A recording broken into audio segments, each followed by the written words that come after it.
Cek, man. Sudah siap, ibu-ibu? Ini udah makan siang belum ya? Oh, udah kok lemas segini ya? Oke. A'udzubillahi minasyaitonirrajim. Bismillahirrahmanirrahim. Rabbi a'udzubika min hamazati sayatin wa a'udzubika rabbi ayahdurun. Rabbi shrahli sadri wa yassirli amri wahlul 'uqdatam min lisani yafqahu qawli.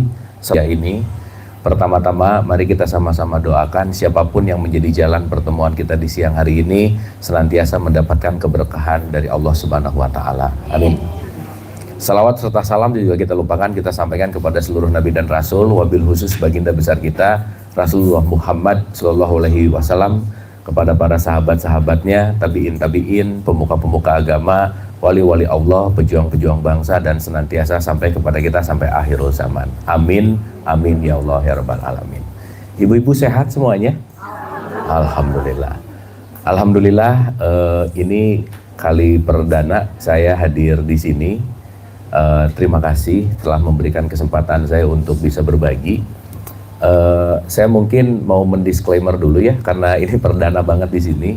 Kan ada pepatah yang mengatakan tak kenal maka itu kan zaman ibu-ibu. Kalau di zaman saya tak kenal maka kenalan gitu ya. Jadi izinkan kita kenalan dulu ibu-ibu. Nama saya Abu. Saya bukan ustadz, bukan ahli agama. Saya datang ke sini bukan mau ceramah, bukan mau tausiah, apalagi mau ngasih nasihat ya. Karena poinnya adalah kalau kita bicara dalam konteks yang namanya ceramah, Bu. Saya hampir melakukan research ini hampir 15 tahun. Jadi hampir tidak ada bukti bahwa orang tuh berubah karena sering dikasih ceramah tuh nggak ada buktinya sih, Bu. Gitu ya. Jadi ceramah diulang-ulang nggak berubah-berubah gitu. Kenapa? Karena bukan ceramah yang merubah, tetapi nomor satu pola berpikir, yang kedua kesadaran, dan yang ketiga adalah latihan. Nah jadi siang hari ini saya tidak akan menceramahi ibu-ibu, saya tidak akan mentausiahi, saya tidak akan memberikan nasihat, tapi spirit kita siang hari ini adalah belajar sama-sama. Setuju? Setuju? Oke, jadi kalau belajar sama-sama, saya belajar, ibu-ibu belajar, kita semua di sini murid yang lagi belajar bareng gitu. Dan yang paling penting, Bu, saya tuh lagi bikin sebuah disertasi gitu ya. Jadi saya tuh dari lahir sampai S2 di Bandung, saya orang Bandung. S1 saya Unpar ngambil ekonomi, S2-nya MBA ITB, dan sekarang di S3 saya lagi ngambil filsafat Islam di UIN Jogja. Dan di disertasi ini lagi banyak penelitian. Dan salah satu penelitiannya adalah bagaimana community ini membentuk sebuah kesadaran gitu. Jadi ibu-ibu, sebetulnya saya datang ke sini yang mau banyak belajar tuh saya. Jadi karena saya yang ingin lebih banyak belajar, maka saya yang akan lebih banyak bertanya. Setuju? Oh jadi diam gini. Oh iya, yang belakang maju dong. Ya, cuman di depan pasti banyak ditanya sih. Selamat datang Ibu Ketua Pentinggi Indonesia. Ya, baik Ibu, silahkan. Maju sih yang ketua di bawah boleh duduk di atas. Silahkan duduknya dinyamanin dulu.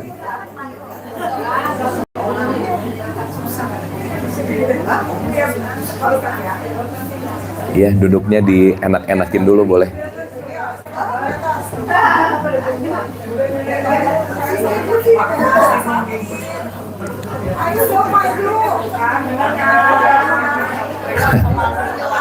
Iya. Beda tipis antara tawadu sama minder sih ya.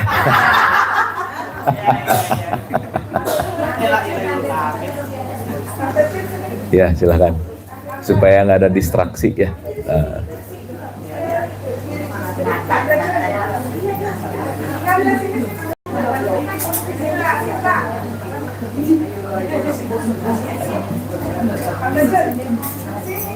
Guys, aman kan suara? Cek.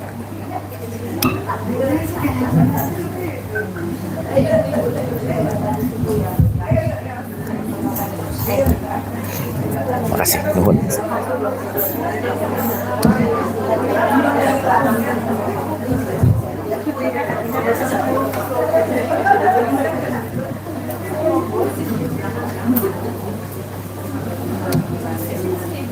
Hah? Gimana? Udah tertib ini masyarakat belum?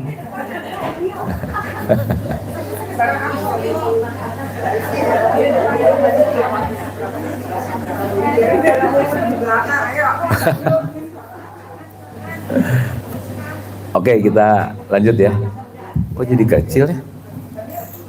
Ini mungkin boleh agak dinaikin dikit nggak? Iya. Oh, tadi masnya ada suaranya kecil. Ibu-ibu suara saya jelas nggak?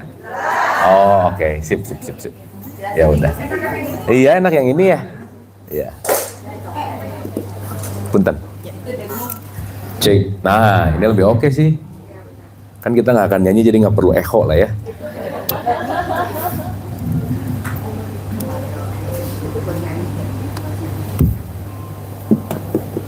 Oke, kita lanjut ya. Sampai mana tadi, Bu? Ya. Oh iya, saya mau, kan segala sesuatu perlu kalibrasi dulu ya. Ibu-ibu ini ngaji udah berapa tahun ini komunitas? 5 tahun. Sip, mantap ya. Berarti saya lagi lebih ya? Ya, pokoknya lebih dari 4 tahun aja ya. Biar gampang. Ya, maksud saya kalau pengajian udah 5 tahun kan udah long journey gitu ya, kira-kira. Ya. Oke. Saya mau mengawali karena topik kita nih lumayan lumayan dalam, dan di jam-jam ini tuh jam-jam yang sangat krusial untuk belajar sih sebenarnya, ya. Karena lawannya udah makan siang, kenyang, ngantuk gitu.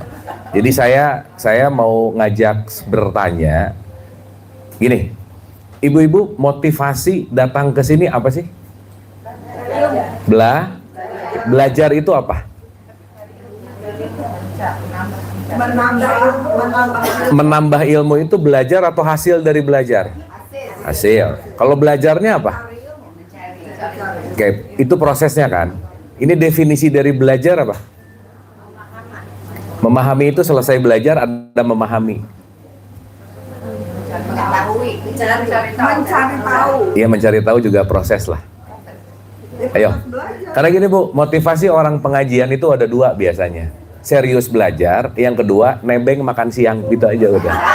Nah, jadi saya nggak tahu ibu-ibu yang mana gitu ya. Jadi saya mau nanya dulu. Ya, jadi kalau kita bicara dalam konteks belajar, satu poin yang perlu disadari adalah belajar adalah siap menerima informasi baru. Oke? Siap menerima informasi baru. Maka kalau siap menerima informasi baru, wadahnya perlu dikosongin dulu gitu. Karena kalau wadahnya penuh, segala sesuatunya penuh, susah untuk masuk sesuatu yang baru gitu. Jadi kita sama-sama mengosongkan dulu, sama-sama belajar dulu. Dan sekali lagi saya nggak akan ceramah Bu, karena ceramah tuh gampang lupa pasti. Tapi saya mau ngajak mikir sih sebenarnya. Saya mau mengajak untuk menggunakan critical thinking kita untuk berpikir. Karena konteksnya kalau pinjam bahasa Quran itu ada kata-kata tatafakarun gitu. Supaya kita bisa berpikir. Dan dalam perspektif Quran juga sering dikatakan ikro kita baka, bahwa konteks dari pembelajaran ini adalah kontemplasi. Karena kalau tidak dikontemplasikan, nggak akan ada perubahan sama sekali. Karena rata-rata masuk telinga kanan, keluar telinga kanan, mental, shoot gitu. Ya. Nggak jadi masuk ya. Iya, nggak jadi masuk. Kalau masuk telinga kanan, keluar telinga kiri lumayan nempel dikit gitu. Ini shoot gitu kira-kira. Nah jadi mudah-mudahan ini perdana ya, jadi saya perlu kalibrasi dulu karena saya perlu tahu saya harus ngomong di level apa, saya perlu ngomong di kedalaman apa. Jadi mungkin hari ini meskipun tahapan pembahasannya agak dalam, kita kalibrasi dulu. Boleh Bu? Boleh? Oke, kalibrasi sederhananya begini. Karena kita mau bicara tentang perjalanan ke dalam diri gitu. Ibu-ibu, kalau kita mau bicara dalam konteks hidup, segala sesuatu yang diciptakan pasti ada tujuannya nggak? Pasti nggak? Pasti dong. Seseorang atau sesuatu atau siapapun menciptakan gelas, pasti dia punya visi dan misinya, betul? Pasti ada tujuannya dong, bikin gelas untuk minum, gitu. Oke? Nah, pertanyaan saya sebelum kita masuk ke diri nih, visi hidup kita apa sih, Bu? Diam gini sih. Bu, kan tadi saya bilang ya, saya datang ke sini mau belajar, maka saya yang akan lebih banyak bertanya. Jadi kalau saya nanya tolong nah gitu. Ayo, kalau kita pinjam dalam perspektif Islam, visi kita dihidupkan oleh Allah itu apa? Beribadah kepada Allah. Beribadah bukan visi, misi. Jadi orang baik. Menjadi orang baik itu misi.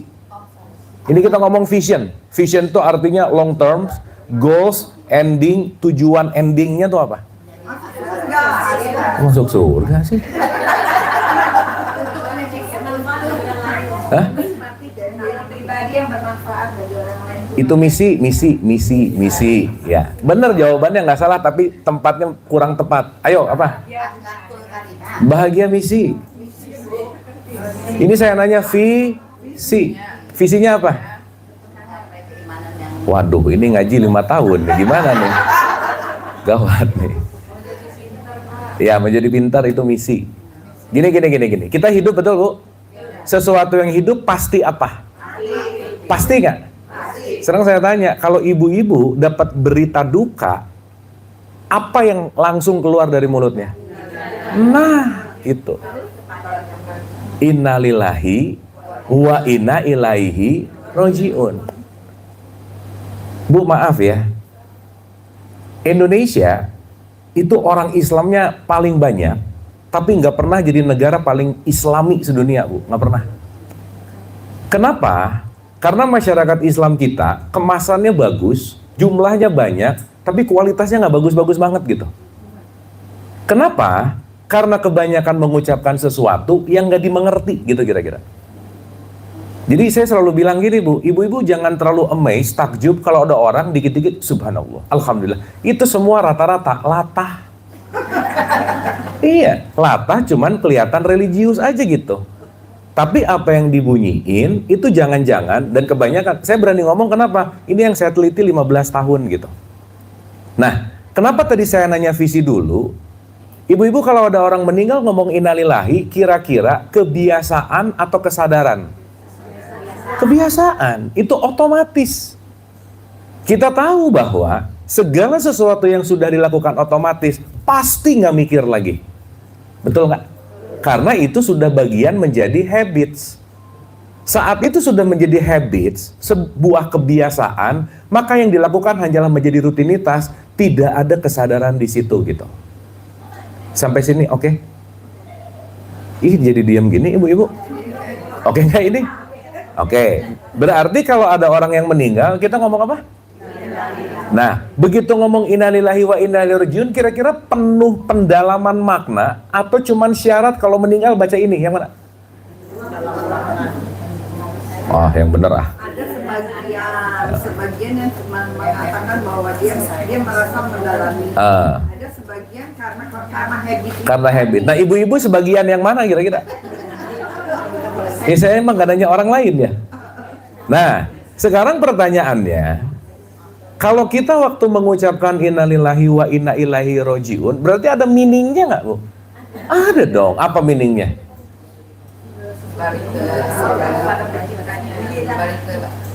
Innalillah, semua berasal dari Allah dan akan kembali ke Allah. Akan kembali kemana? Nah, itulah visinya. Betul? Karena ujung dari semua perjalanan kita dalam tradisi Islam, dalam perspektif Islam, kita ini mau ilaihi roji'un. Mau kembali. Maka semua apa yang dilakukan dalam hidup ini cuman satu aja. Memastikan kita ada di jalan untuk bisa kembali menuju Allah. Sampai sini oke Bu? Dapat ya? Jadi visinya apa Bu? Nggak ada yang jawab gitu barusan ya. Nah, berarti kalau ibadah visi bukan? Bukan. Bagian cara kembali salah satunya adalah ibadah. Jadi kalau sekarang ibadahnya nggak jelas alurnya, nggak tahu alurnya, lagi-lagi jangan-jangan beribadah hanya mengulang-ulang sesuatu yang namanya kebiasaan. Oke Bu? Sip ya? Contoh, saya kasih contoh. Nanti di bulan Ramadan kita akan ada puasa, betul? Ending puasa itu kita akan menuju fitrah, betul nggak? Enggak benar. Kembali ke fitrah. Betul? Menuju atau kembali? Oh, tadi katanya menuju, iya. Gimana nih? Menuju atau kembali? Berarti kembali ini PR besar kita nggak? Ibu-ibu pasti udah pernah umroh atau haji, benar nggak? Saya mau nanya, kalau orang tawaf ngikutin arah jarum jam atau melawan? Kenapa? Iya, tuntunannya seperti itu, benar sih. Tapi alasannya apa? Karena mengitari ketika melawan arah jarum jam, lagi juga mengingatkan jangan lupa kembali. Betul nggak? Nah, ibu-ibu maaf ya, ketika kita melakukan sesuatu nggak ngerti esensinya apa, nggak tahu tujuannya apa, kita cuma ngikut-ngikutin, tapi nggak tahu meaningnya seperti apa gitu. Makanya itu yang sering saya sebut sebagai dogma dan doktrin. Sehingga kalau kita mau bicara meniti ke dalam diri nih, ini kalau dibahas di silabus itu agak panjang. Tapi hari ini karena perdana, boleh nggak kita pemanasan dulu, Bu? Boleh nggak saya mengajak ibu-ibu ke pelajaran anak TK dulu, boleh nggak? Boleh nggak ini? Oke, jadi kita belajar basic dulu nggak apa-apa ya? Supaya nanti kita ngerti penelahan ke dalam diri, journey to self itu seperti apa gitu. Nah, saya komain nih.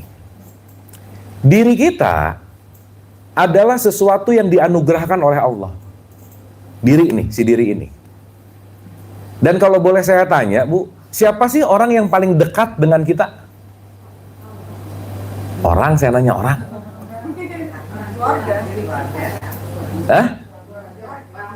Orang tua, siapa? Suami. Ya, oke. Jadi saya mau bagi dulu 4 tipikal manusia ya, ibu-ibu ya. Tipikal manusia nomor 1 yang paling basic itu namanya asbun, Bu. Yang penting bunyi. Nah, yang kedua disebut berpengetahuan. Yang ketiga memiliki pemahaman. Yang keempat memiliki yang namanya kesadaran. Nah, ibu-ibu dicek aja di level mana gitu kira-kira. Saya ulang pertanyaan saya. Siapa yang paling dekat dengan kita?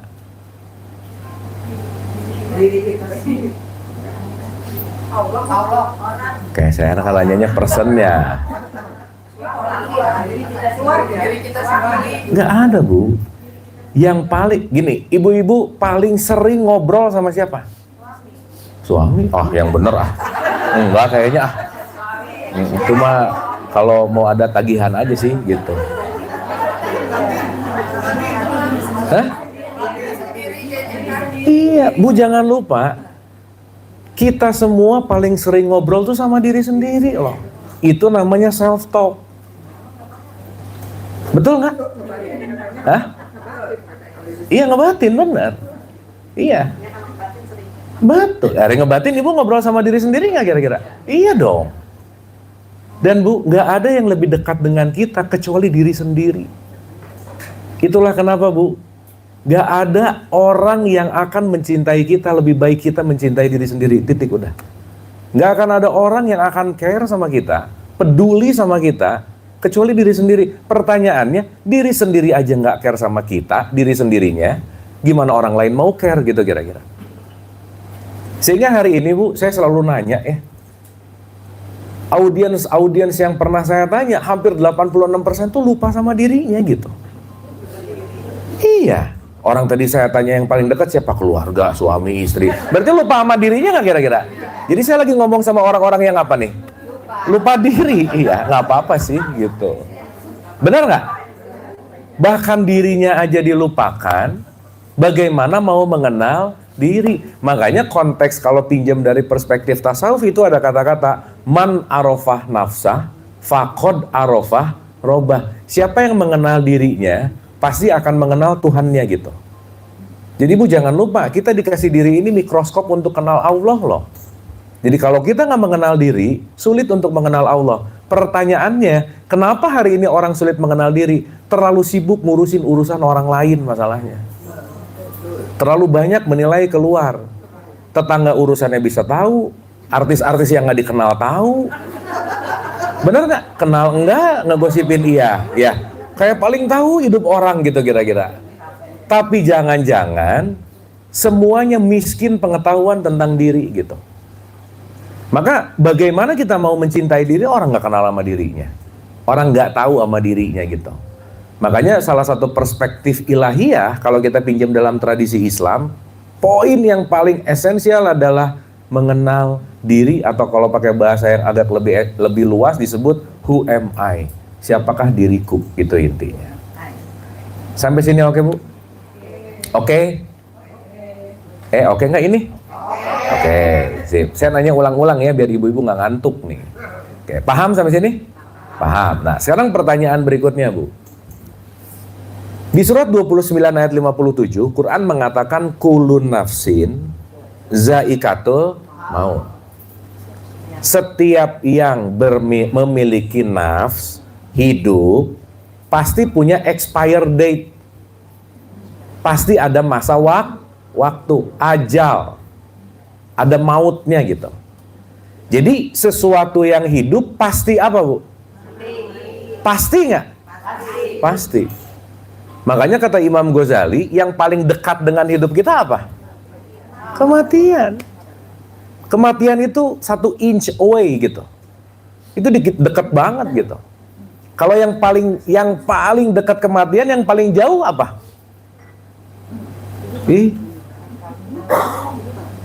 Mati, dekat nggak? Paling dekat. Yang paling jauh apa? Oh, mentang-mentang mati lawannya hidup, mati hidup aja gitu. Ini tipikal asbun gini nih. Ayo, yang paling jauh apa? Bukan, yang paling jauh itu adalah masa lalu. Ibu nggak bisa kembali ke 1 detik yang lalu. Betul nggak? Makanya ada orang dikubur di umur 90 tahun tapi udah mati dari umur 40 tahun. Kenapa? Dari 40 tahun sampai 90 tahun hidupnya di masa lalu terus. Aduh kalau dulu, aduh kalau dulu, aduh kalau dulu. Hidup di masa lalu nggak kira-kira? Iya. Makanya kenapa orang menderita? Karena kebanyakan orang hidup di masa lalu, nggak pernah hadir di sini gitu. Kalau nggak ke masa lalu, nanti ke masa depan. Aduh, nanti gimana ya? Aduh, nanti gimana ya? Muter-muter di situ terus. Yang akhirnya apa? Bagaimana kita bisa bersyukur kalau kita nggak tahu potensi diri kita apa, lokasi diri kita ada di mana, engineering atau mekanisme diri kita seperti apa, dan itu semua adalah sesuatu hal yang saya rasa paling esensial untuk kita pelajari dalam kehidupan ini. Setuju, Bu? Oke? Paham ya? Oke, Bu, kita pemanasan dulu nggak apa-apa ya? Ya, belum mulai, belum mulai, kita pemanasan dulu lah. Soalnya kalau perdana tuh harus connectivity-nya harus oke dulu gitu, supaya nanti nyambung. Soalnya kenapa coba? Nanti saya ngomong di level 9, korslet gitu. Nggak nyambung. Makanya ini lagi kalibrasi, oh startnya kita dari situ gitu. Ya, contoh Bu, simple, ini pelajaran anak TK banget. Ibu-ibu ini orang apa manusia? Kok sama aja? Hah? Orang apa manusia? Gini. Nanti di bulan Ramadan yang disuruh puasa, orang apa manusia? Hah?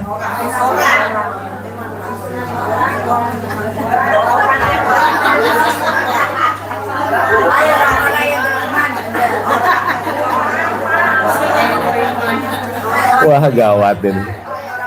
Ibu 5 tahun ngapain aja sih, Bu? Ayo, yang disuruh gini, semua orang Islam disuruh puasa nggak? Waktu di bulan Ramadan?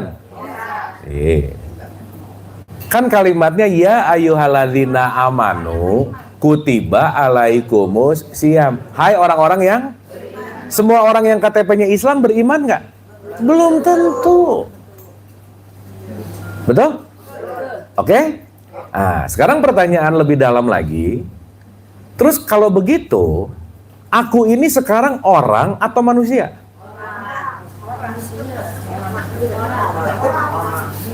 Kalau di Pancasila nomor 2 apa? Kenapa nggak keorangan? Hah? Kalau surat terakhir Quran apa? Anas. Iya, aku mikir gini sih. Surat 114 apa Bu? Anas. Anas artinya apa? Manusia atau orang? Nah, jadi kita ini orang apa manusia? Oh, tadi orang, sekarang manusia. Wah, gawat nih. Oh, belajar ya. Iya. Ya, oke. Gini. Ibu-ibu kalau ketemu teman arisan baru nih ya, belum kenal, nanya, "Ibu orang mana?" atau "Ibu manusia mana?" Yang mana? Nah. Beda nggak? Apa bedanya?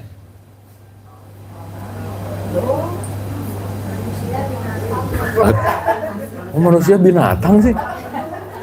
Gini. Ibu kalau haus beli ini.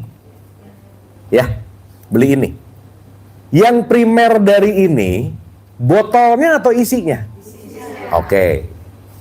Berarti dalam segala sesuatu, kalau saya kaitkan sama materi kita hari ini, selalu ada yang namanya kemasan dan selalu ada yang namanya isi. Betul? Betul?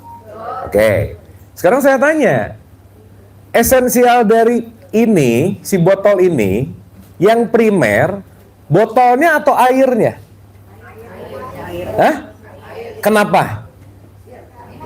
Karena yang akan ibu-ibu minum bukan mereknya, bukan botolnya, tapi airnya. Berarti kalau kita mau bicara dalam konteks ini, orang itu adalah identitas, manusia itu adalah kualitasnya. Orang itu adalah kemasannya, manusia itu adalah value-nya. Maka tidak semua orang layak disebut manusia. Paham Bu? Karena tidak semua orang memiliki kualitas perilaku manusia. Karena kemanusiaan itu adalah perilaku yang perfect gitu. Di mana konteks keilahiyahan ada di dalam konteks yang namanya manusia. Makanya kalau dalam bahasa tasawuf itu ada kata-kata insan kamil. Pernah dengar nggak Bu? Iya. Jadi nggak ada kata-kata basyar kamil karena basyar itu artinya orang. Insan itu artinya manusia. Oke sampai sini? Boleh diganti? Cik, ini Mbak Robert gitu? Cik, ini? Yang ini? Nyala, tapi kecil Mas. Cik. Terus ehonya matiin aja Mas. Ya. Ibu-ibu sambil direnung-renung ya. Jangan ngantuk Bu.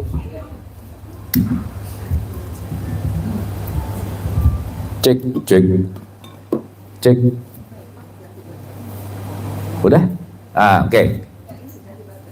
Ini baru kayaknya, baru. Sip. Kita lanjut Bu? Lanjut? Nah sekarang kalau gitu saya mau nanya.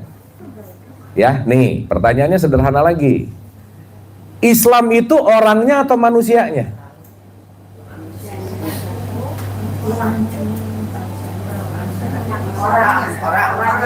Iya kan nggak ada manusia Islam. Yang ada orang Islam. Berarti kalau Islam itu adalah orangnya, yang jadi manusia apanya? Islami. Berarti poinnya adalah semua orang yang KTP-nya Islam belum tentu Islami. Betul Bu? Sok saya mau nanya, ibu-ibu Islam nggak?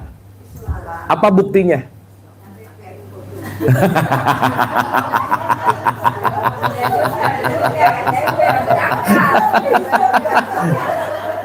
Apa buktinya? Oke, let's say ibu-ibu nggak bawa KTP, ditanya, ibu Muslim, Islam? Iya. Buktinya apa? Orang nggak Islam datang ke masjid gini-gini bisa nggak? Bisa, belum tentu. Ayo, apa yang membuat ibu bisa meyakinkan untuk bahwa ibu tuh Islam? Apa? Syahah? Beo diajarin asyhadu alla ilaha. Bisa nggak ngikutin? Bisa. Betul nggak?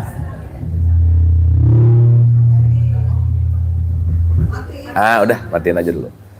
Paham Bu? Oke? Oke nggak ini? Oke. Nah, sekarang pertanyaan berikutnya. Kenapa tadi saya di awal menyinggung tentang Islam dan Islami?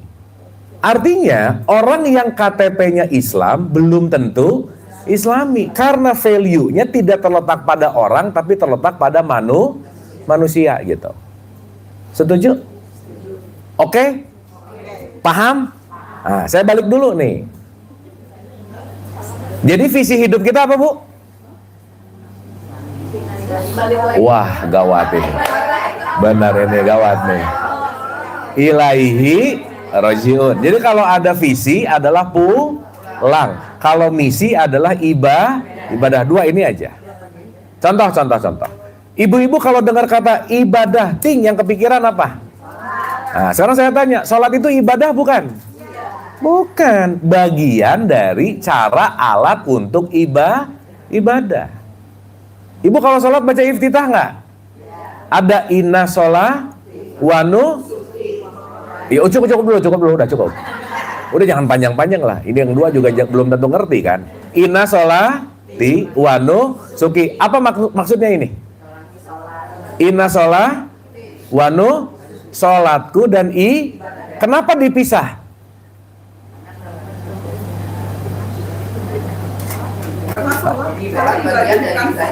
Kenapa inna sholati wa nusuki ibadah sholatku ibadahku kenapa dipisah? Karena orang yang melakukan sholat yang ritual belum tentu ibadah. Bu maaf ya, hal-hal gini notice nggak Bu? Enggak. Karena tiap hari bunyi gitu. Tiap hari kebiasaan. Makanya Bu maaf ya, 95% sampai 98% orang tua ke anaknya tuh gini, udah sholat belum? Udah sholat belum? Cuman 2% yang gini, dikit banget. Ke anaknya nanya, nah di sholat bagian iftitah mana yang kamu nggak paham? Di sholat bagian Al-Fatihah mana yang kamu nggak ngerti? Nggak peduli Bu, mau dia paham kek, mau dia ngerti kek, mau enggak. Yang penting dia melakukan ini, dianggap udah sholat. Betul nggak? Betul nggak? Artinya, jangan-jangan kita nggak terlalu peduli kepada pemahaman, yang penting ngerjain ritual selesai. Sehingga kenapa ritual ini tidak berdampak kepada diri yang sejati, nanti kita bahas. Esensi yang sejati, nanti kita bahas. Kenapa? Karena terlalu banyak berhenti di permukaan gitu. Terlalu banyak berhenti di urusan beda merek berantem. Beda bentuk ribut. Beda warna berantem lagi. Padahal mau beda merek, beda warna. Orang haus nggak nyari merek tapi nyari air gitu. Betul nggak? Betul nggak? Oke, nah berarti berangkat dari kesadaran ini, yuk kita mulai mengerti dan menelaah diri kita tuh siapa sih? Diri kita tuh apa sih? Dan seterusnya gitu. Sampai sini oke Bu? Aduh ibu-ibu diam-diam gini. Oke? Paham? Atau puyeng?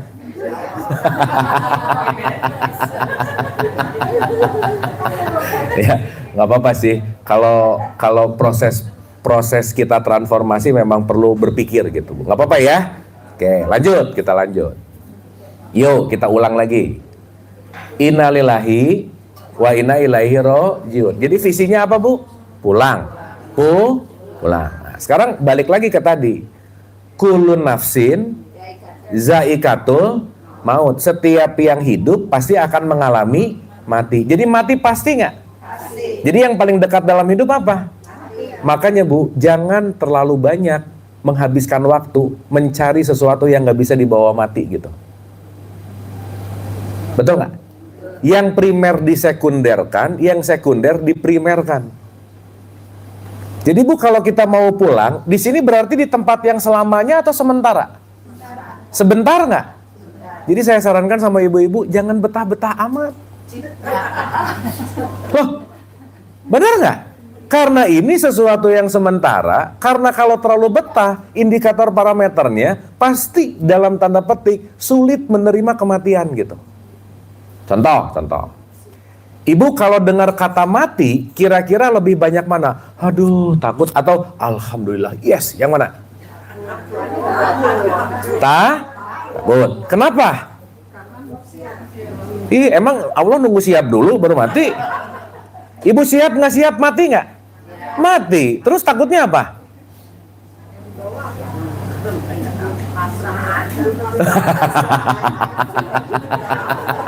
Benar nggak? Betul nggak? Berarti pertanyaannya, kalau orang takut mati, bukan takut matinya, takut terhadap dongeng dan narasi yang disimpan di dalam pikirannya. Betul nggak? Karena diceritain mati, nanti akan mengalami jembatan seperti rambut dibelah 7. Jatuh dikit ke neraka digunting, gitu nggak? Yang ngomongnya aja belum pernah. Terus ibu percaya lagi. Betul nggak? Maka itulah kenapa Quran itu mengulang-ulang tatafakarun takkilun, tatafakarun takkilun. Ini akal nggak dipakai, langsung percaya.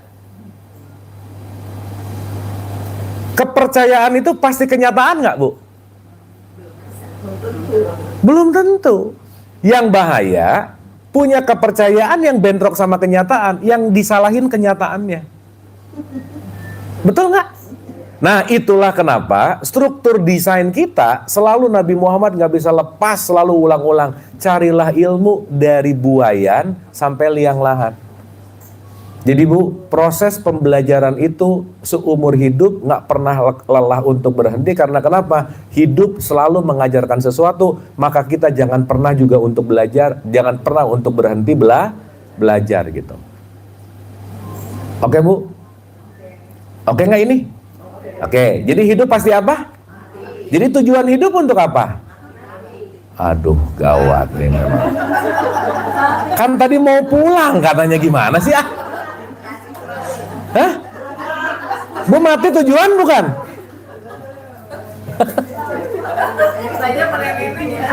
Oh iya.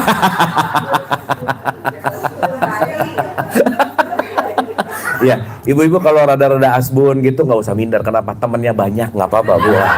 Ya, tadi pengajian sebelumnya juga gini sih, nggak jauh beda lah gitu ya, sama lah, nggak jauh-jauh gitu. Bu, mati itu bukan tujuan, bukan Bu. Mati itu jembatan menuju pulang. Jadi Bu, maaf ya, orang yang tipikal takut mati itu biasanya kemusyrikannya tinggi Bu. Musyrik itu melekat.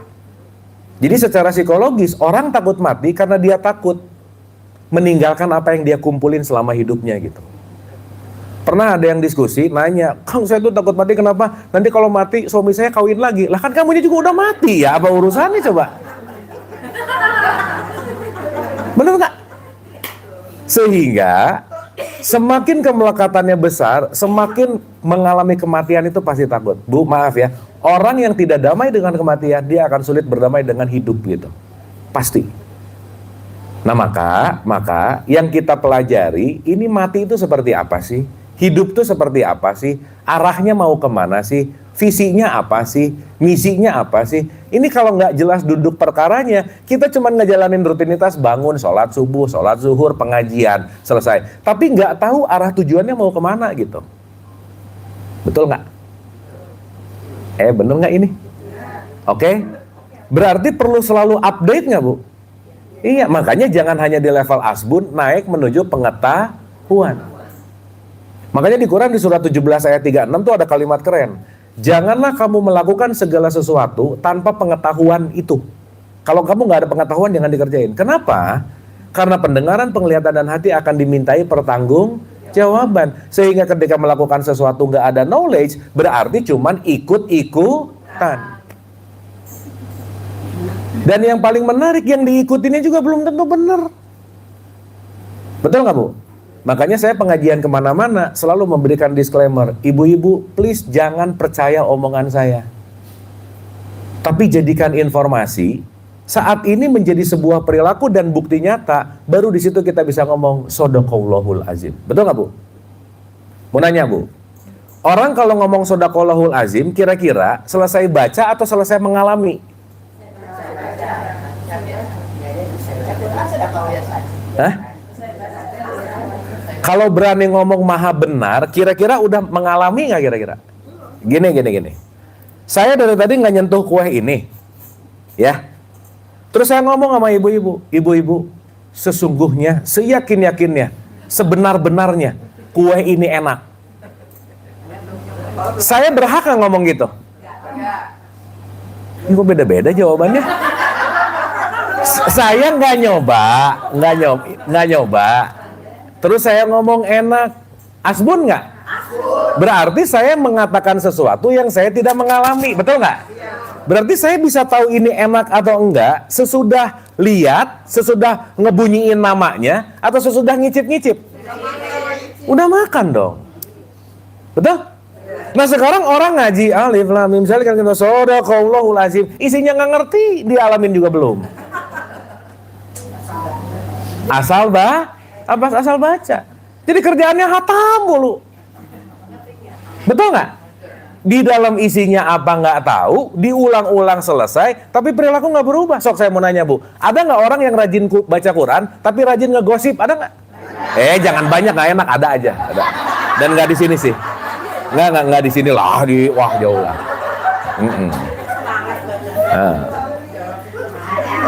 Betul nggak? Terus jawabnya tuh ngegas lagi, ada gitu. Kayak lagi nunjukin ada orangnya di sini gitu.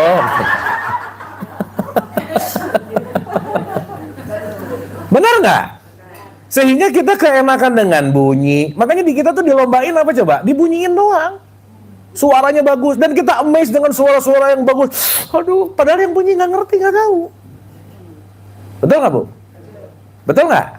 Jadi kalau begitu, bagaimana kita mau mengenal diri kalau tidak menggunakan semua potensi diri? Ada kata-kata atiullah wa ati rasul, betul Bu? Oke, sekarang saya mau nanya. Nabi Muhammad nih, wahyu pertama apa?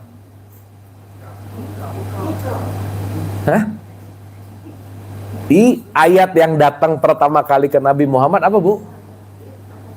Kok Al-Fatihah sih? Itu mah surat pertama, bukan wahyu pertama, bukan. Iqra. Betul? Disuruh apa Nabi Muhammad? Baca apa? Baca tulisan apa Bu? Lah, emang Nabi Muhammad begitu turun Quran, turun dari langit buku itu gitu? Lah, ibu ngomong baca tulisan apa? Bener nggak ini?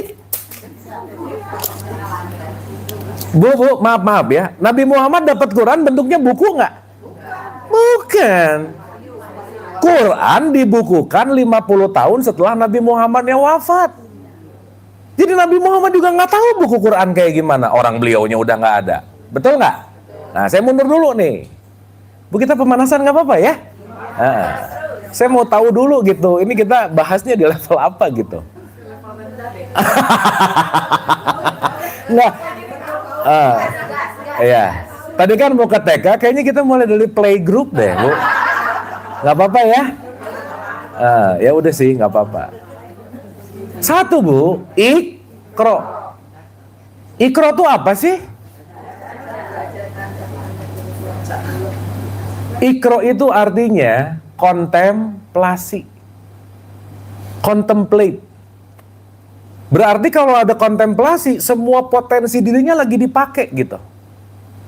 Sehingga maaf ya Bu, kalau kita rajin ngaji nggak pernah berkontemplasi, nggak akan ada yang berubah aja. Kenapa? Semua tersimpan hanya dalam pengetahuan. Akhirnya apa? Obesitas pengetahuan. Iya, banyak tahu tapi kelakuan gitu-gitu mulu gitu.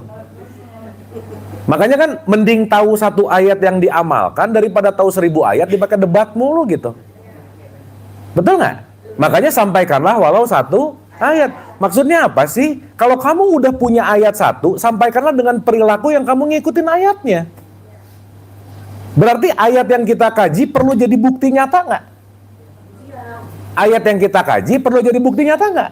Iya dong. Makanya di Quran ada kata-kata bal huwa ayatum bayyinah fi sudur. Quran yang sejati itu adalah ayat-ayat yang nyata itu adalah yang di dada kita, yang konteksnya menjadi perilaku gitu kira-kira. Sampai sini oke Bu? Bu, saya mau nanya, orang yang pinter ilmu akhlak pasti berakhlak baik nggak? Belum tentu. Apalagi, maaf ya, pulang pengajian langsung ngerasa kayaknya aku udah solehah deh. Belum. Tingkat solehahnya di pengajian belum. Kenapa? Ngaji itu baru levelnya knowledge, belum ke akhlak gitu. Makanya nggak bisa kita menilai seseorang. Ini orang ini soleh banget. Kenapa? Rajin ngaji. Nggak bisa, Bu. Itu bukan penilaiannya, bukan value-nya gitu. Oke? Paham ya? Sekarang saya tanya, kira-kira kalau berkontemplasi menggunakan apa aja? Merenung, menelaah. Ibu ngerti kontemplasi ya? Hah? Gini. Wah, gawat ini.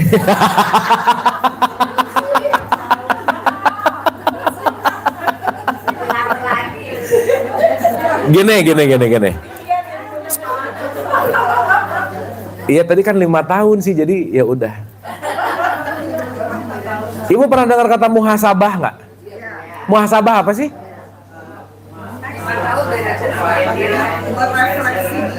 Muhasabah itu dari kata hisab. Hisab itu menilai. Contoh. Ibu lagi pengajian, yang ibu nilai orang lain atau diri sendiri? Benar. Iya.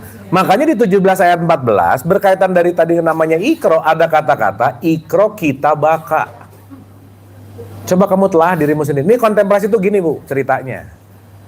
Di pengajian dibahas, jangan jadi orang pelit. Yang kepikiran, bener ya, yang pelit itu dia. Ngomongin pelit, jadi ngomongin nunjuk ke orang lain. Oh bener, jadi keingatan banget tetangga gua pelit. Dia pelit. Berarti ketika dia nunjuk keluar, dia sadar nggak bahwa ilmunya untuk orang lain? Nggak sadar. Dia tidak sadar bahwa bukan untuk dia, tapi untuk di sini. Dilarang menggibah. Langsung, oh bener yang tukang ngegibah tuh. Gitu. Betul nggak, Bu? Maka banyak pengajian nggak terlalu works apa tuh ya? Nggak terlalu berhasil. Karena di dalam pengajiannya nggak ada kontemplasi, ceramah mulu gitu, Bu. Didongengin mulu. Ininya nggak bekerja, ininya jadi nggak bekerja. Tahu informasi tapi tidak terinstal gitu. Ibu detik ini lagi ngerasa saya ajak mikir nggak? Begitu saya ajak mikir, kira-kira ibu ada kontemplasi nggak? Iya, ada gitu nggak? Nah itu kontemplasi. Lagi diinstal nih. Tapi jangan lama-lama tuh, Bu, instalnya ya. Penginstalan yang lama namanya lemot ya.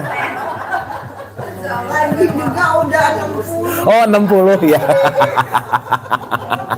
Iya, gue lemot atau enggak bukan urusan umur sih, urusan latihan atau enggak. Loadingnya lama. Lola ya. Ya nggak apa-apa. Paham, Bu? Paham? Paham nggak ini? Paham. Sip, mantap. Minimal, Bu, kita belajar nggak asbun aja. Indikator parameter orang yang asbun, kalau ditanya langsung jawab itu asbun pasti. Nggak mikir dulu. Sok, saya mau nanya lagi. Ibu-ibu ini tipikal orang yang mikir dulu baru ngomong atau ngomong dulu baru mikir? Ya udah kelihatan sih, tapi nggak apa-apa lah. Iya. Iya bagus, mending jujur, Bu. Ibu-ibu nggak jujur juga ketahuan sih gitu. Ya, dari tadi jawabannya salah mulu, coba. Bener nggak? Oke nggak nih? Yuk mundur. Innalillahi wa inna ilaihi rajiun. Artinya apa, Bu? Semua berasal dari Allah dan akan kembali ke Allah. Jadi hidup pasti akan mati. Jadi tujuan hidup untuk kok mati lagi sih, mau pulang. Jadi mati bukan tujuan. Mati itu adalah jembatan. Oke? Nah, sekarang kita renungkan nih. Mati ada kaitan sama diri nggak? Hah? Gini. Ibu suka doa gini nggak? Ya Allah, matikanlah aku dalam keadaan husnul khotimah. Suka? Ingat, di kata-kata husnul khotimah di atasnya ada tanda bintang, syarat dan ketentuan berlaku.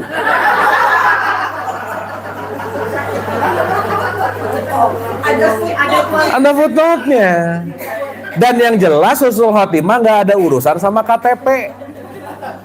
Karena ibu-ibu mati nggak bawa KTP. Betul nggak? Nanti begitu malaikat nanya, Islam? Islam. Apa buktinya? Ketinggalan di rumah KTP. Betul nggak? Nah sekarang saya tanya, berarti kalau kita ngomongin journey ke dalam diri sesuai topik dan tema kita hari ini, gak mungkin Bu, kita akan ilaihi rojiun dalam keadaan husnul khotimah kalau kita nggak ngerti diri kita tuh apa, siapa, dan mana yang sejati, dan mana yang dan seterusnya. Nggak mungkin. Kenapa? Karena pengenalan diri adalah proses pembelajaran seumur hidup. Ya, kita ngomong dulu dari petanya. Contoh. Ibu-ibu sampai sini oke nggak? Ntar ini paham apa nggak? Puyeng ya? Sampai sini ada pertanyaan dulu nggak? Itu dulu deh. Coba saya mau tahu dulu pertanyaannya gimana. Nggak ada? Ini tuh nggak ada pertanyaan, ngerti atau saking nggak tahu apa ngomong apa yang mana? mau nanyanya aja susah gitu. Oke, tapi paham ya? Sip, mantap. Yuk, sekarang kita pretelin Bu tentang diri. Semua orang pengen husnul khotimah. Sekarang saya tanya, husnul khotimah itu hasil atau proses? Hasil. Hah? Husnul khotimah itu buahnya atau menanamnya? Bu? Oke. Berarti kalau pengen punya buah yang bagus, yang diberesin nanamnya dong. Pupuknya diberesin. Ibu kalau di pekarangan di sini pengen punya melon, jangan mikirin melonnya, bibitnya, pupuknya, tanahnya, air, kasih matahari. Bibit melon ketika ditanam keluar melon, betul nggak? Tapi kalau mikirin melon terus nggak ada bibitnya nggak akan keluar melon, betul nggak? Keluarnya semangka.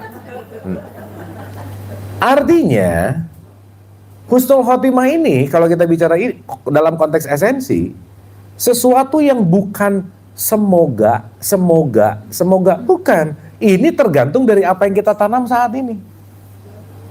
Jadi kalau ingin husnul khotimah nanti, yang diberesin kapan? Sekarang. Paham Bu? Sama kayak dunia akhirat. Saya mau nanya Bu, akhirat itu tergantung dunia nggak? Hah?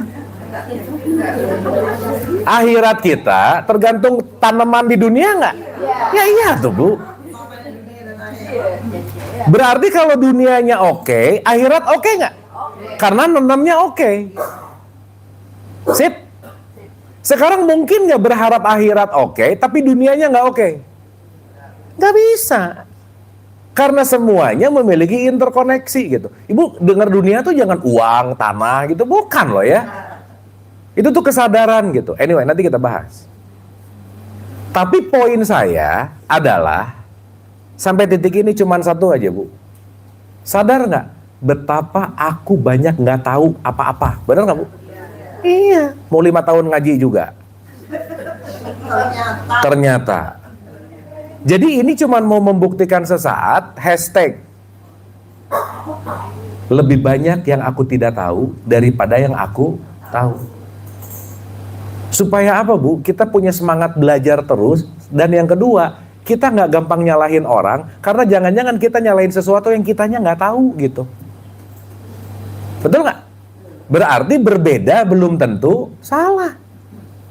Karena boleh jadi akunya yang belum tahu. Makanya teruslah mencari tahu daripada sok. Nah gitu. Oke? Dah, pelan-pelan ya. Ini jam berapa? Kita sampai jam berapa Bu? Aduh, 14.10 Oke. Nggak apa-apa ya Bu ya? Bu, ini perjalanan kita akan panjang. Jadi saya nggak mau cepet-cepet langsung ke sini. Mendingan pelan-pelan tapi dapat gitu. Betul nggak? Tapi sampai saat ini ada yang udah dapat sesuatu? Sip. Nah, berikutnya Bu, ini paling esensi. Bu, kita akan dimintai pertanggungjawaban nggak? Pasti nggak? Oke. Saya mau nanya, yang dipertanggungjawabkan apa?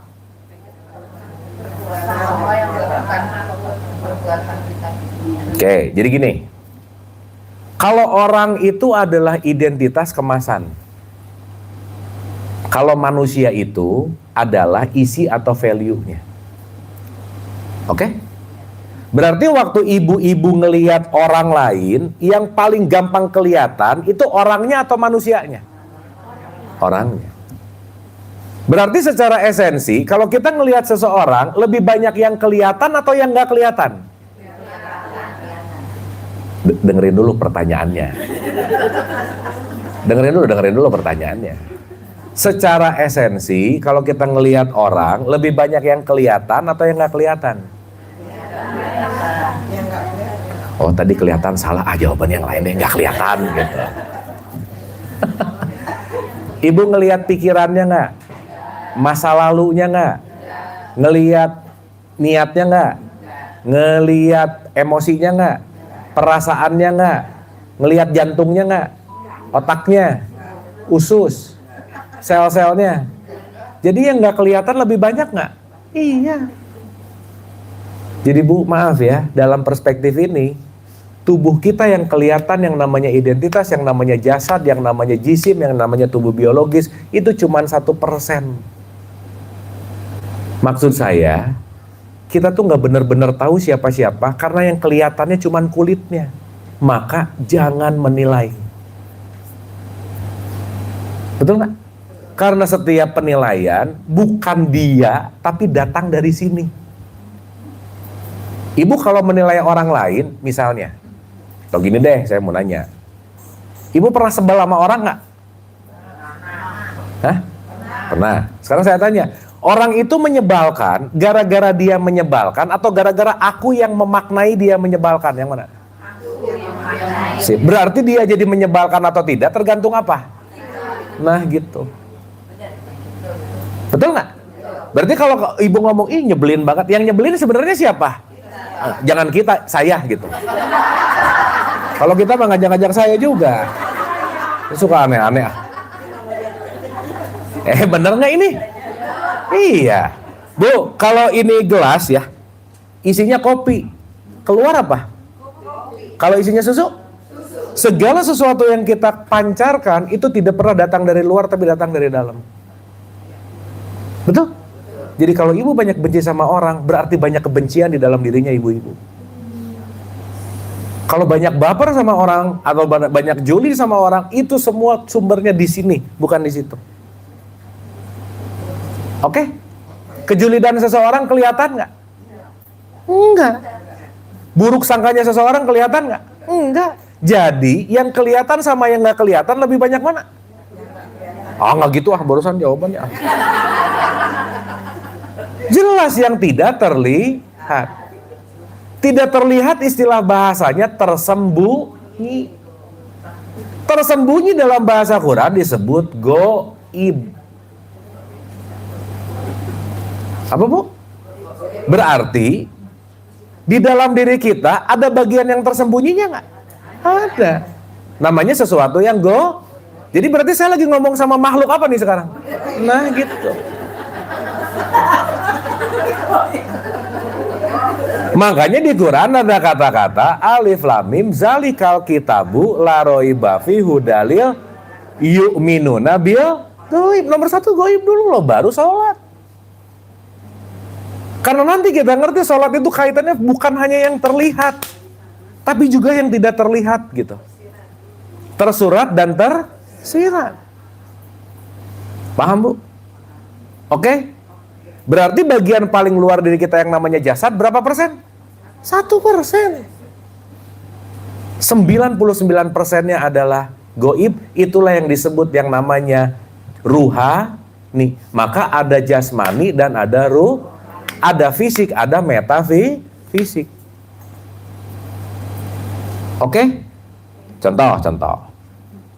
Gelas ini benda baik atau benda buruk?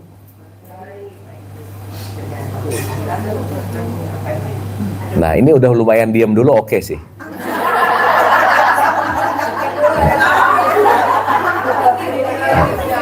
Ibu belajar diam deh Bu, diam dulu. Memang untuk sebagian orang yang susah diam repot sih, nggak apa-apa tapi. Ini gelas benda baik atau benda buruk? Netral. Betul? Benar, tergantung. Sekarang saya tanya. Gelas ini bisa dipakai baik atau buruk tergantung tangan saya nggak? Ya enggak tuh Bu, tangan saya kan tubuh fisiknya. Ya diri yang mana? Yang mana saya? Dada ini mah. Ayo pusing nggak? Nah, sekarang saya tanya, niat itu urusan di tempat yang terlihat atau urusan goib? Goib, berarti niat tidak terletak pada tubuh fisik. Paham Bu? Maka masuk ke dalam diri kita satu sedikit aja, namanya jiwa. Maka ada jiwa, ada raga. Berarti perilaku seseorang tergantung jiwanya, tergantung raganya. Jiwanya, kenapa? Jiwa yang akan menggerakkan raga. Makanya kalau orang bermasalah disebut sakit. Nah gitu. Kalau orang asbun sakit.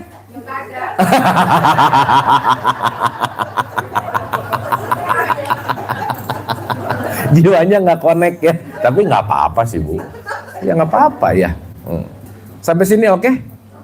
Paham? Jadi si gelas ini mau dipakai baik atau buruk tergantung apa?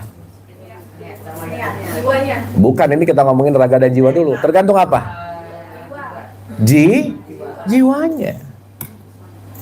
Jadi mulut, tangan, kaki, perilaku itu semua hanyalah tampilan yang didorong oleh kekuatan atau yang didorong oleh data yang namanya jiwa. Jadi kalau jiwanya nggak beres, perilaku tangannya beres nggak? Nggak mungkin. Makanya dari dulu kita nyanyi, bangunlah jiwanya, bangunlah badannya. Jadi kalau jiwanya nggak diberesin nggak bisa. Paham Bu? Nah, bangunnya jiwa disebut sadar. Apa Bu? Oke, lawannya sadar apa? Nanti saya nanya lawannya kanan apa nggak kanan, masa gitu? Sadar itu lawannya mabuk. Oke? Contoh. Saya kasih contoh nih. Ibu-ibu maaf ya, kalau sholat wajib nggak? Kenapa? Iya tahu, perintah Allah tahu. Kenapa Allah memerintahkan sholat?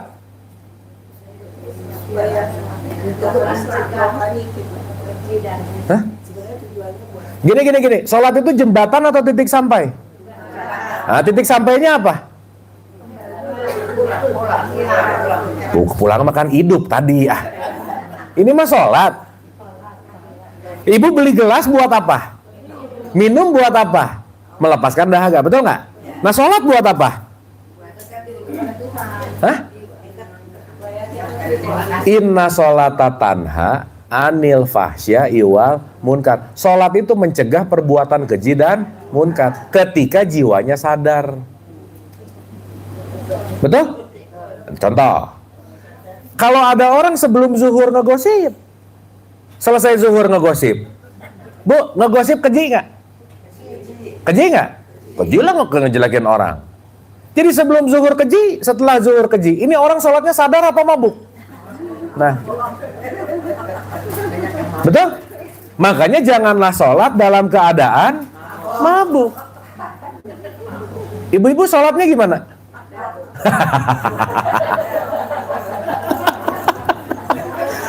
Bu nih ya, sok ibu dicek sendiri-sendiri nih. Ciri-ciri orang yang sholatnya mabuk. Allahu Akbar. Rokaat 2, rokaat 3. Udah. Selesai, udah. Fix saja udah. Yang lebih parah lagi begitu. Allahu Akbar. Ini asar apa maghrib? Wah udah. Itu lebih parah lagi tuh.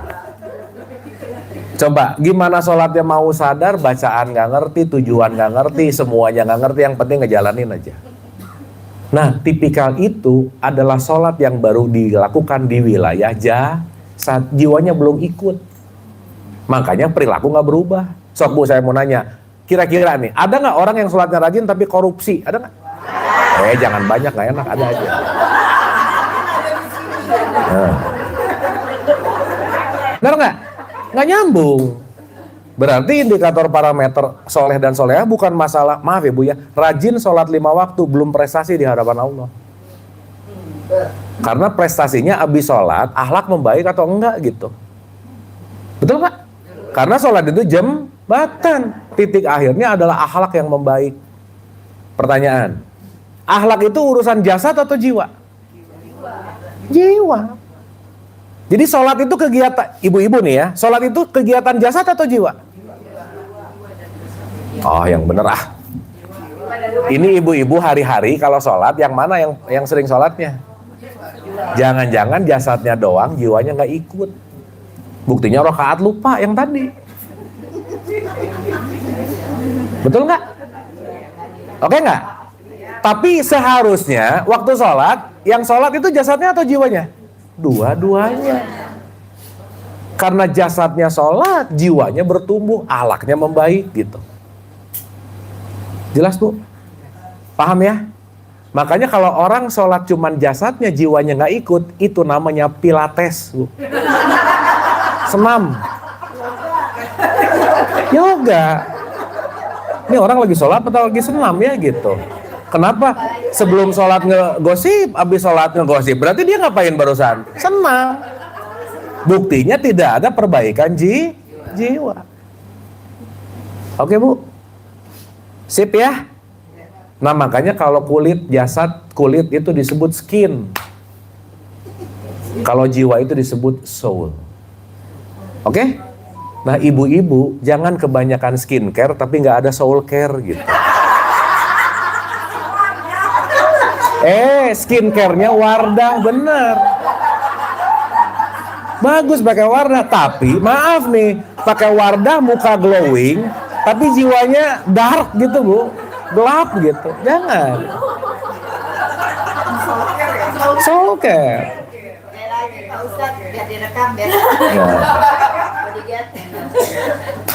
Paham ya? Oke Bu ya.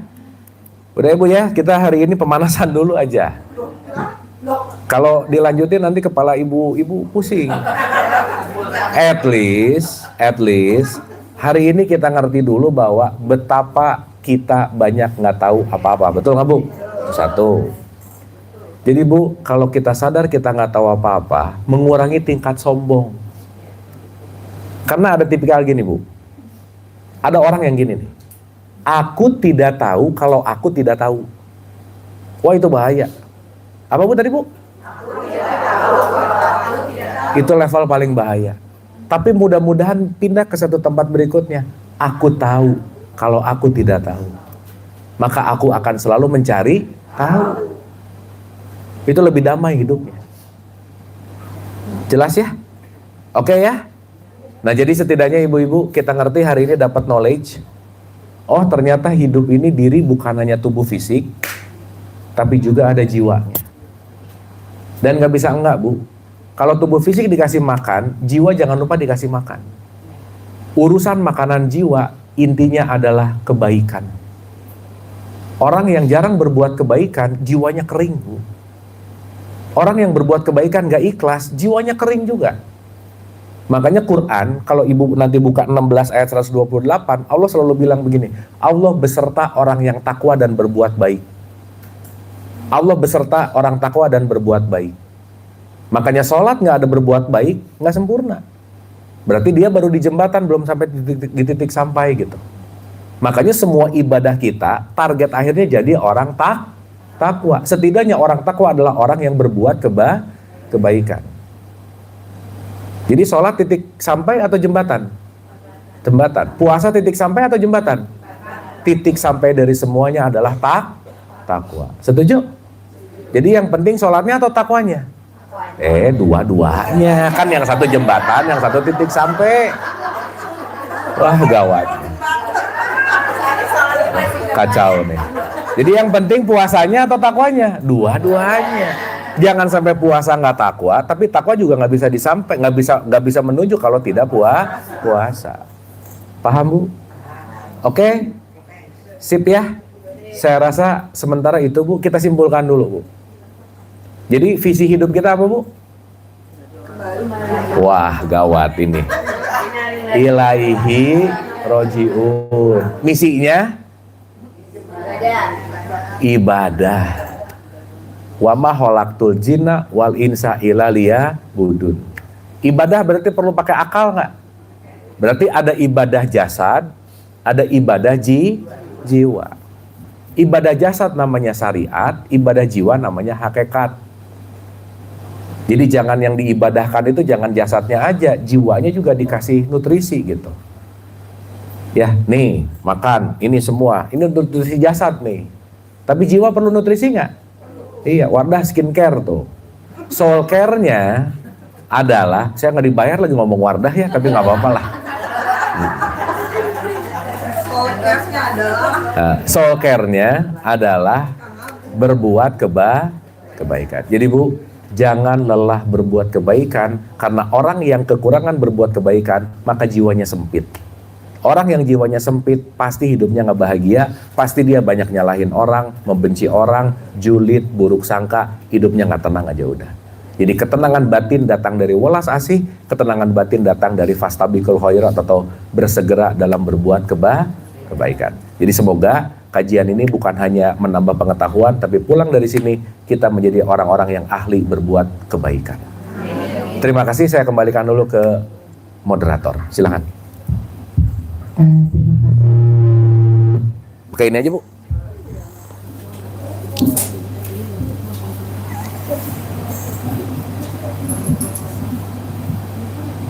Terima kasih kepada narasumber Bapak Abu Marlum. Tapi sebelum ditutup, Ustaz boleh nggak minta doanya untuk ibunya Mbak Dara, untuk didoakan Ibu Hajah Emma Ismail yang diberi, kita baca Al-Fatihah. Boleh. Sebelum doa, Ibu ada pertanyaan nggak ya? Udah waktunya habis ya, udah ya. Ini diem. Ada pertanyaan? Tanya dulu, kasih 3 pertanyaan deh. Ibu, ini punten pakai ini nih.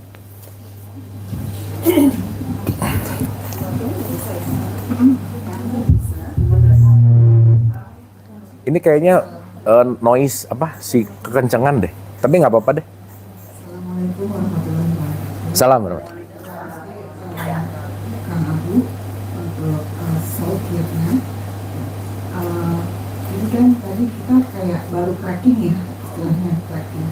Boleh nggak dimasukin 1 atau 2 atau 3 poin yang untuk cracking ini, tapi dimasukin gitu, jadi nggak cracking, tapi dimasukin lah 1, 2, 3 poin gitu, supaya misalnya nanti kita ketemu bulan depan atau 2 bulan lagi, itu udah ada penambahan ilmu yang Saya rasa cracking point ini sederhana Bu. Lakukan segala sesuatu kebaikan dengan ikhlas saja dulu. Udah itu dulu. Karena step poinnya ada di situ gitu. Nah nanti kita akan lanjut. Tapi poinnya adalah setidaknya tahu bahwa sholat jangan lupa juga paham isinya, ngerti, dimaknai, kontemplasi itu kan perlu gitu. Jadi istilah kata cracking point kita, ibu-ibu berhenti jadi orang asbun, udah gitu aja. Belajar untuk mikir dulu baru ngomong. Belajar untuk gimana caranya, diem dulu baru bereaksi. Diem dulu baru merespon gitu. Ya, jadi kalau boleh nih, satu nih. Belajar berkontemplasi itu nomor 1. Apa itu kontemplasi? Lebih responsif daripada reaktif. Bisa bedain nggak? Kalau reaktif ada kejadian langsung gitu, itu reaktif. Tapi kalau responsif ada sesuatu, diam dulu, tenang dulu, dengerin baik-baik, lihat baik-baik. Kenapa? Karena kalau kita nggak responsif, kita bisa salah sangka. Berhenti dari automatic mode gitu. Dan yang paling pasti, mulai mau sholat, mau puasa, mau apa-apa, ibu kalau bisa ngerti isinya tuh apa sih gitu. Ini tuh arahnya mau kemana gitu. Dan yang terakhir tadi, belajarlah untuk kita melakukan kebaikan dengan ikhlas. Itu aja yang paling penting. Oke? PR-nya 3 nih. Dan Bu, pertemuan keempat nanti kita UTS, jangan lupa ya. Ada lagi? Kontemplasi, 2 responsif, yang ketiga ikhlas dalam kebaikan. Responsif ya, jangan lupa. Jadi ada apa-apa diam dulu. Shh. Ibu kalau lagi mau marah sama orang hitung sampai 1000, Bu. 1, 2, 3. Nanti nggak jadi marahnya. Ya. Cukup ibu-ibu ya. Sip ya. Kita doa bersama boleh? Kita hening, santai dan rileks. Wabil khusus kita doakan kepada ibunda. Al-Hadiniyah Al-Fatihah. Auzubillah. Iyyaka na'budu wa iyyaka nasta'in. Ihdinas siratal mustaqim. Siratal ladzina an'amta 'alaihim ghairil maghdubi 'alaihim waladdallin. Amin. Allahumma rabbighfirli wa li walidayya warhamhuma kama rabbayani shaghira. Rabbana atina fid dunya hasanah wa fil akhirati hasanah wa qina adzabannar. Wa adkhilnal jannata ma'al abrar. Ya Aziz ya Ghafar ya Rabbal alamin. Subhana rabbika rabbil izzati amma yasifun. Wassalamun ala mursalin. Walhamdulillahi rabbil alamin. Amin, amin ya Allah ya Rabbal alamin. Terima kasih ibu-ibu, mohon maaf lahir batin. Satu lagi, Kalau ya dalam rangka ulang tahun Pertiwi Anissa yang kelima, mohon doa dari Pak. oh ya, kita satu lagi terakhir Al-Hadiniyah Al-Fatihah. Auzubillah. Siratal ladzina an'amta 'alaihim.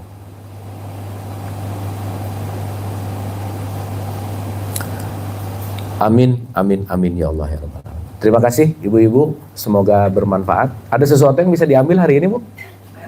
Ada ya? Oke, saya minta maaf kalau ada kata-kata yang tidak pas, tidak tepat, karena semua datang dari kebodohan saya, karena saya nggak tahu apa-apa, nggak bisa apa-apa, dan bukan siapa-siapa. Yang paling pasti, semua hak mutlak kebenaran hanya absolut milik Allah Subhanahu wa Ta'ala. Siapapun yang menyampaikan kebaikan adalah baik, yang mendengarkan kebaikan juga baik, tapi yang lebih baik adalah orang yang bersegera dalam berbuat kebaikan. Jangan lupa, fastabiqul khairat, mari kita bersegera dalam berbuat kebaikan. Mohon maaf lahir dan batin. Wabillahi taufiq wal hidayah. Assalamualaikum warahmatullahi wabarakatuh.